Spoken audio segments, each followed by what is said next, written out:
Hi everybody, and welcome to your Sunday morning announcements, this time for November 1st of 2020. So tomorrow is going to be a great day. Tomorrow is going to be a special day. We're going to fast as a church, and then at 6 o'clock we're going to come together and we're going to pray as a church, and we're going to pray that we see God's hand move in this year's election.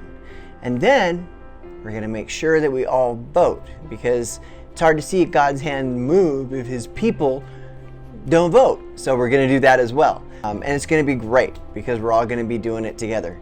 The two things you're not supposed to talk about: politics and religion. And you're welcome. All right. So the next announcement is going to be for Saturday, November 7th. As everybody knows, we've all been really gripped and everybody's been torn, and there's been some blessing and there's been some hard times with COVID-19 through this pandemic, through this year. And this is a call to action. It's part of Christ Central Churches, and it's at jubileeplus.org/events. The link is going to be in the description of this video on YouTube. So if you want to just go in, it's $20. If you want to go in and click on it and register for that, you can just do it on YouTube. Click on the link. You get registered right up. The last thing I want to talk about is coming November 15th, and that is Lee Yarborough is going to actually come and talk to us and teach us, and we're going to get to glean from his apostolic leadership, and I'm really excited to do that. So make sure that if you can't be here, because not everybody can be here, tune in. We're live every morning at 10 a.m. So make sure you can tune in on YouTube and on Facebook. Okay, I said that was the last one, but this is really the last one.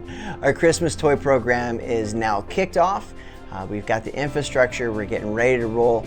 I'm starting to ask for volunteers. The first person that I'm asking for is, if God's put it on your heart that you really want to be all in and really take some time and really develop something in here, I'm looking for you. I need someone who's really willing to take on some of the caseload of this program. And if that's you want to be the number two, the right-hand person, I really am looking for that person. So if God's put that on your heart, please let me know. I'm not there right now, but I'll be there tomorrow in my office, and you can let me know. You can shoot me an email at dennis@therivercenter.net, anything like that. So anyway, I'll see you guys later. Bye now.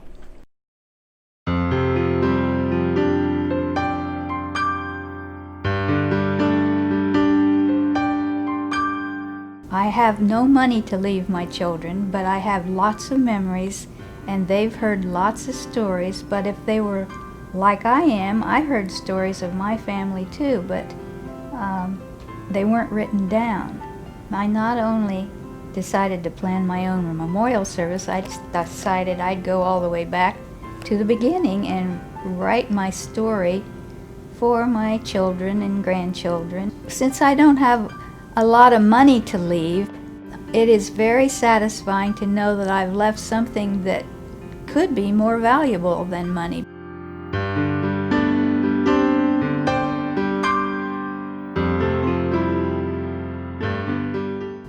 And so I took it on as a need to make sure that our house was in order. And while I had a lot of it in place, but it wasn't in order that anybody could quickly pick up and look at and say, oh, these are the things that we need to do as far as the finances, the house, insurance policies, on and on and on. I realized all that has to be in some way, shape, or form available to the family who are dealing with grief at the same time trying to get things organized. You're really planning for the lives of the others you leave behind. That's really what it's about. So it became a labor of love. I actually organized files, letters to the grandkids and to my wife, and all those kinds of things. And I finally realized a lot of joy out of it, which was something I hadn't anticipated. Well, then last spring, my dad was in the hospital again. And as I was preparing to go, I just scooped up the Hope of Heritage notebook to take with me, because I thought, I bet that there's things in here that would help us as we come alongside Dad and try to figure out what he needs. And we met on a Sunday afternoon. Everybody knew it was coming. We had a big meal beforehand. We sat down, and thankfully all of us are believers. So before we even started, we prayed and we asked God just to go before us in this.